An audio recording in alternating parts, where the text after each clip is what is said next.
Hi, my name is Christopher Westfall. I'm a licensed insurance agent. I specialize in Medicare benefits for seniors. One of my clients wrote to me over the weekend about a new Medicare scam that I wanted to bring to your attention for both my clients and those other folks that are on Medicare. If you want to get updates like this of things that are happening in real time with Medicare that are probably very important to you, make sure you hit that subscribe button that's right down there. And if you hit the bell notification icon next to it after you subscribe, you'll be notified in real time when there's new information that could affect you or anyone that you know that's on Medicare. Please feel free to share this video with anyone that you care about that's currently receiving Medicare benefits or looking forward to it in the near future. So here's the email that I received Sunday night from one of my clients. Chris, I got Medicare insurance from you. Very helpful, and I appreciate the direction. Recently, I've been bombarded with people calling me stating that they are from Medicare and that there's a new Medicare chip card, trying to pry and get information from me. I contacted Medicare through their website, and of course there is no Medicare chip card, which I was sure of, but double-checked. The caller ID on these phone calls says any state you can think of. Some say United States, some say Las Vegas, Missouri, New York, all different numbers.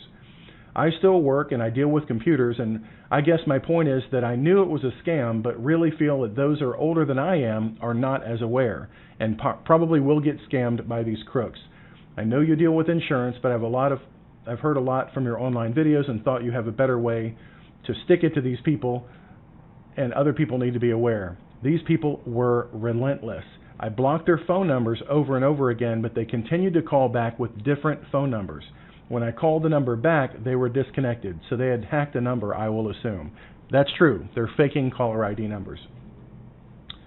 And then she goes on to say, and I asked her a question like, what are they saying when they call? They address themselves as if they are calling from Medicare. They then ask if I am first and last name. That's funny. Then they said, Michelle, you have Medicare, correct? Which I answered yes to anyone. I can't see who these people are. Then they asked me, they say they need some information because Medicare is going to replace my current Medicare card, which let me know it was a scam, with a new card that has a chip on it.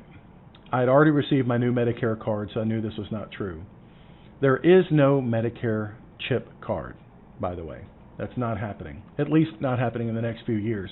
We have lots of heads up when Medicare was replacing the card that had your Social Security number on it with the letter after it.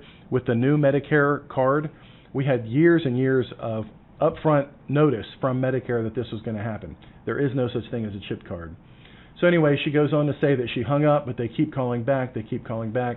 Then she tells them when they call, no, you're not from Medicare, and then they hang up and they call back again. She said each one of them sounds to have a Middle Eastern accent, not being judgmental, just stating the fact. They sound like they're from the Middle East. So my guess is that these are call centers from probably India, because they're very cheap to hire call centers from India. And we had a recent case here in South Carolina where a man was responsible for allegedly $1 billion worth of Medicare fraud by getting call centers in India to call seniors and get them to get their doctor to write a prescription for a back brace, a leg brace, knee brace, that kind of thing, with fake prescriptions for phony things so that they could file Medicare claims. These scams are happening all the time. Please be very vigilant with who you're talking to on the phone. Get a name and a phone number that you can verify. If you have your insurance agent to work with you on these things, if you have any question at all, see, to be an insurance agent, we have to have an FBI background check and a state criminal background check, fingerprints on file, and that kind of good stuff. That's not even to say that all insurance agents are 100% up and up, or that you should only hire an insurance agent to help you with your Medicare that used to be a law enforcement officer. Oh, that would be me. But even back in the day, I loved working in community relations because I would do these seminars for senior groups all over talking about scams. And the biggest scam out there, of course, was identity theft, where they would get your information by scams just like this. Something where you're going to give your information over the phone. All they need to impersonate you and buy things in your name, date of birth, and your Social Security number. And that's what I firmly believe that this new Medicare chip card scam is all about. If someone from Medicare was calling you and they don't call you, you have to call in. But if they were calling you, they don't need to ask you your information. Sometimes a credit card company will call me, like if we're overseas or something, and they'll call and say, we just need to verify some information from you. This is the fraud department. And I know that I've probably likely triggered their fraud alert because I did go out of the country and maybe I forgot to notify my credit card company. But someone that works for me, like my credit card company, if they're calling me, they don't need me to verify who I am. I can get a number and call the number back on my credit card and know that I'm reaching who I'm calling. But just because the caller ID says that it's someone calling you, please don't take that for granted that it's really them.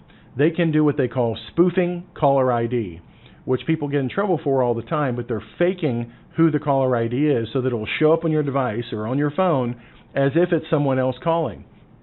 I know of agents out there in the past who have actually put the name or the phone number of the Social Security office on their caller ID so that when they call seniors, the seniors will answer the phone thinking it's the Social Security Administration. It's criminal. No one should be doing that, but the only way to combat that is to find out what the real phone number is on your own and then call that person back.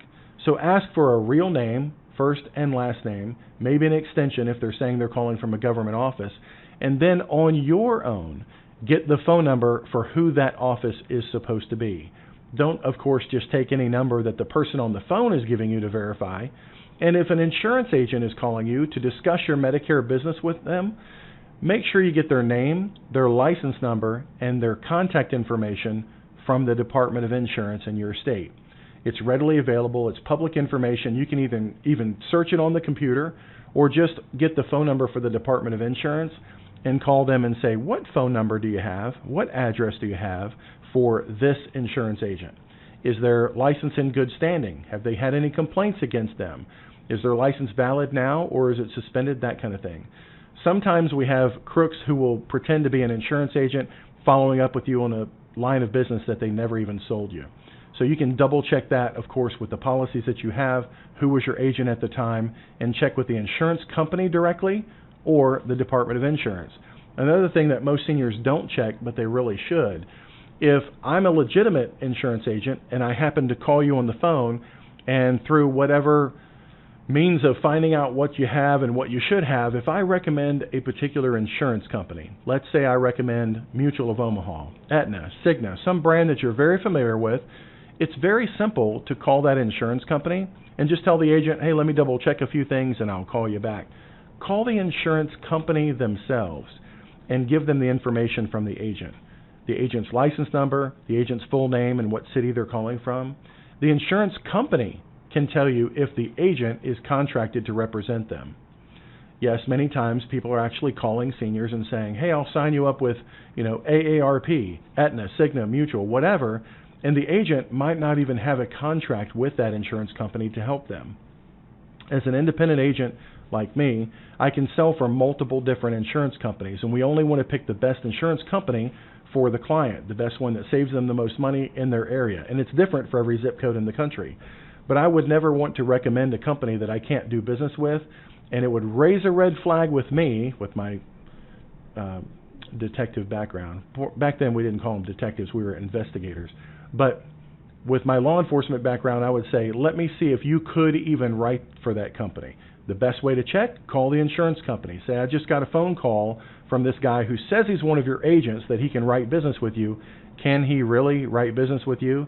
And they can, too, check and see if there's any complaints with that agent, if they're active in good standing in your state. Now, agents can sell across state lines. We can sell over the telephone. That's what I do. I help people over the telephone all over the country, and my service doesn't cost anything. But it's very incumbent on the senior, I believe, to double-check the information. Make sure the agent has a license. Make sure they are who they say they are by you calling them back at a phone number that you can verify. And lastly, when they recommend an insurance company, call that insurance company. You should be checking them out anyway. Call that insurance company and say, hey, Chris Westfall said that he can help me with my Medicare plan. Is he really an agent with you? All of this before you give out information like your full name, your date of birth, your Social Security card, and your banking information. When all of that lines up, and we've helped thousands of people with this, when you know who you're dealing with on the phone because you've checked them out, their credentials are validated that they do have an insurance license, they do have good reviews written about them, that's another good check right there. The insurance company says, yes, they can represent us, and everything's good, then you can rest well at night, knowing that you got the best deal with a good agent that's going to take care of you going into the future.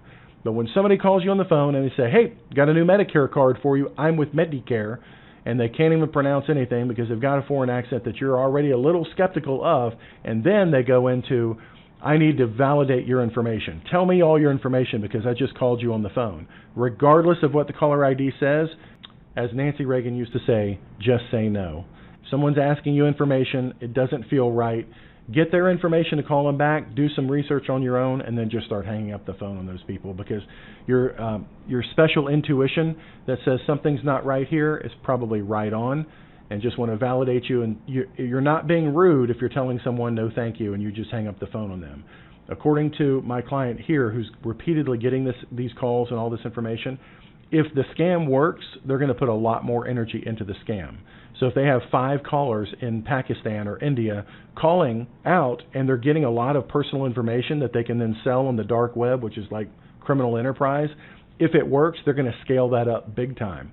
So this scam, because it sounds like it's working, some people are falling for the Medicare chip scam.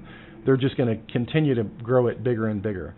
So you can block the phone number all you want, and I recommend that you get the calling technology on your phone. Like Truecaller is a free app that you can get on your phone, Truecaller, and it will recognize many of the spam phone numbers that are junk that are out there, and you can block that phone number from the future.